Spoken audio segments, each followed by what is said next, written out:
light crept back, Marley found himself once more on a stage set, with the red curtain gently kissing the boards.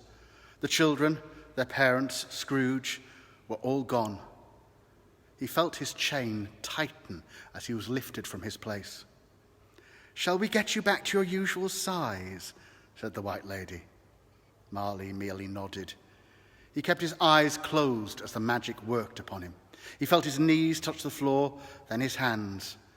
He opened his eyes and found himself amongst the painted toys, almost in the same place that Scrooge had been moments before. "And now," said the White Lady, "I think a cup of tea is in order."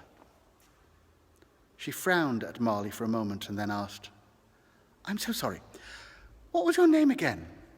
I seem to have completely forgotten." Later, Marley found himself nursing a cup of tea in the green room. The White Lady had drifted away from him and was now talking with a Jacobean gentleman who was, for his part, keeping his distance.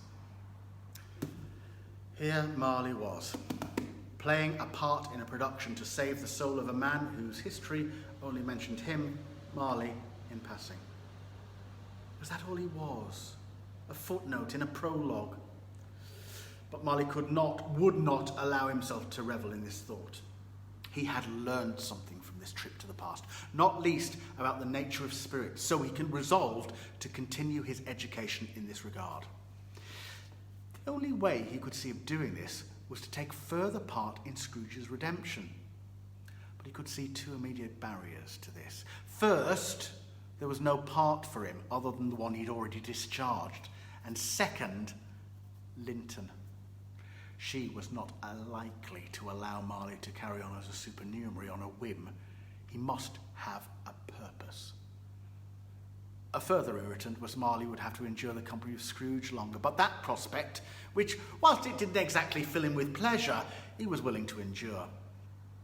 He sat in this stew long enough that when he eventually took a sip of tea, it was stone cold and unpalatable. It was then that Marley heard Linton's unmistakable tones cut across the green room. "Again!" she barked at a hapless ghost who was standing in front of her. Marley clutched at his chains and rushed across to them.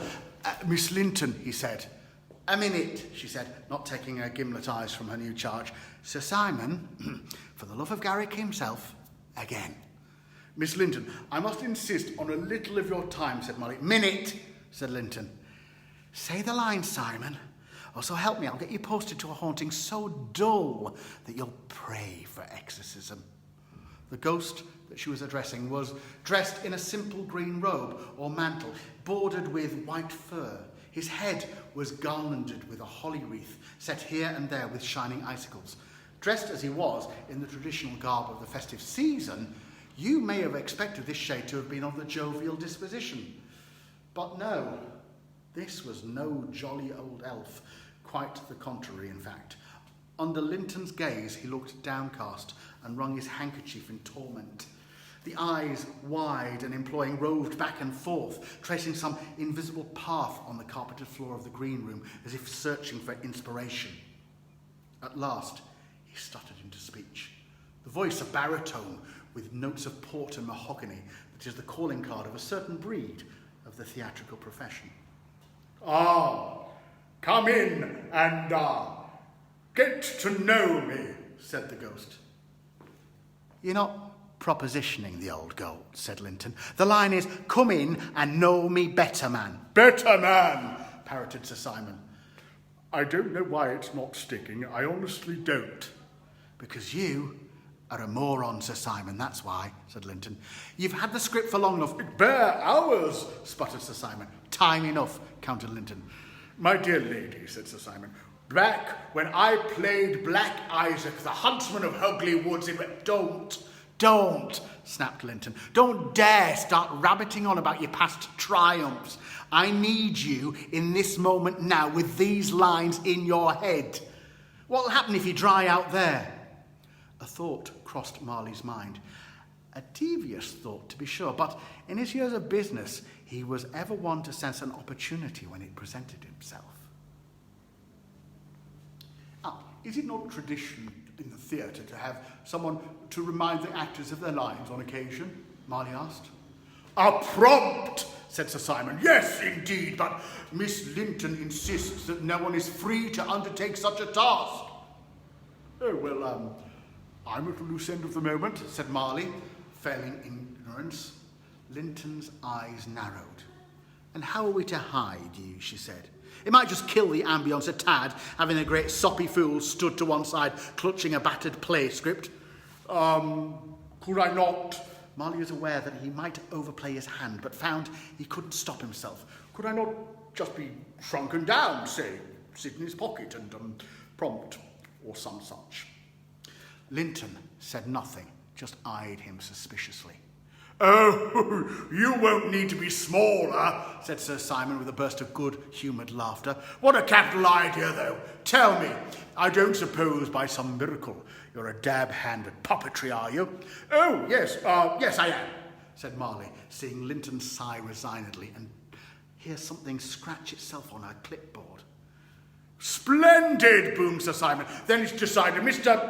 I'm sorry, I didn't catch your name, although it must be noted he didn't pause to see if Marley might be inclined to throw it to him. This admirable fellow will be my factotum through the rocky shores of my big scenes and will also provide theatrical effects. A fine solution, I'm sure you'll agree, Miss Linton. I suppose, said Linton grudgingly. The time is now. It can't relent. The avian voice rang out around the backstage corridors. The time is now. The perfect present. Linton shoved the sheaf of battered papers at Marley. Looks like you got yourself another part, she said. There are Simon's words for his first scene. Once he's done that, he'll be fine. He always is. Here's the script for the puppets. She led Marley and Sir Simon out of the green room. That single shifting moment after each that's gone before. The call of the bird rattled on. I shall be magnificent, as always. Rely upon it, boomed the stentorian voice of Sir Simon. It can't be trapped. A fool's endeavour. But how am I to be concealed? Asked Marley. For once it's here, it's gone forever. Sir Simon's hand patted Marley heavily on the back. Perhaps it was Marley's imagination, but he fancied that the hand was larger than he'd observed before. Don't you worry. My performance will be more than large enough to distract from you, he said. And yet we live within it every moment we endure. Only this and nothing more. The corvid voice screeched and died away into silence as Marley, Linton and Sir Simon reached the open doorway to another stage. Sir Simon filled the entire door frame as he entered the stage. Oh, by the Lord Harry, this is the life, he boomed as he strode towards the set. On the way, he grabbed something that looked half like a torch and half like a cornucopia from the table at the entrance. Marley had to jog to try to keep up with him. This set was not Scrooge's bedchamber, but some other adjoining room in his apartment, though it was not a realistic reproduction. It had been extruded out and skewed in an odd manner, the perspective forced so that the far end of it was a perfect miniature that held a door no larger than a matchbox. In the centre of the room was placed a throne whose proportions were exaggerated with gold-painted wood and canvas extensions. It was further bedecked with rough papier-mâché copies of meat, poultry, brawn, strings of sausages. Dusty wax fruit was scattered in amongst these, sickly green apples, lifeless oranges, pears, a 12th cake constructed from plaster of Paris, and a large bowl of what Marley guessed was supposed to be punch, but which didn't move in the slightest. Above this, dusty mistletoe, ivy and holly were clumsily tacked to the walls, their berries refreshed with blobs of red paint and whitewash. The fireplace was hung with paper flames that rustled and flapped in motion. As Marley followed in the wake of Sir Simon, he felt that shrinking feeling again, as if his proportions were following the vanishing point of the room. His companion, however, began to assume even more gigantic proportions in the set. "Show time!" bellowed Sir Simon as he settled himself on the throne, and the curtain row.